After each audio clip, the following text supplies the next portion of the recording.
नमस्ते साथीहरु, यो भिडियोमा चाहिँ तपाईहरु एउटा कमर्सियल बिल्डिङको र्याफ्ट ढलान भइरहेको दृश्य देख्न सक्नुहुनेछ।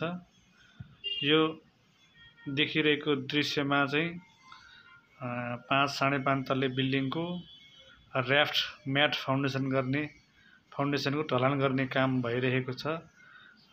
कंक्रिट चाहिँ मिक्सरबाट च्युट हुँदै म्याट ढलान गर्ने ठाउँमा पुर्याइएको छ भने व्हील ब्यारोबाट चाहिँ आफ्नो चाहिएको पोजिसनमा राख्ने अथवा खन्याउने कामहरू भइरहेको छ।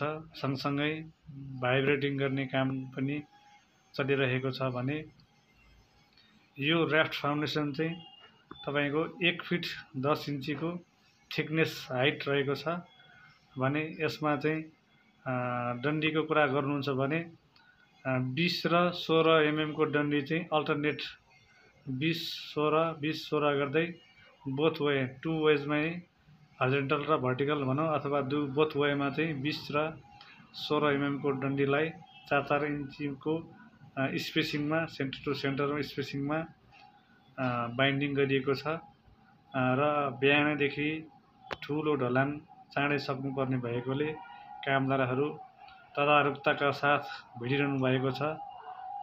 होङसी सिमेन्ट ओपीसी सिमेन्टलाई यो म्याट फाउन्डेसनको ढलानमा प्रयोग गरिएको छ भने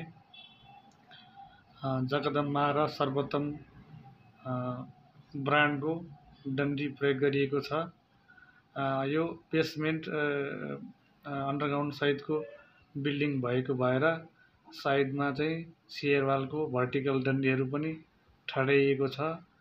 त्यस्तै आफ्नो पोजिसनमा स्ट्रक्चरल डिजाइन अनुसार ड्राइङ अनुसार कुलमको पोजिसन पनि खडा गरिएको छ।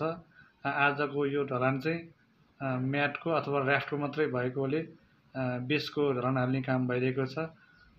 त्यो चाहिँ एकदम राम्रोसँग भइरहेको छ, राम्रो देखिएको पनि छ।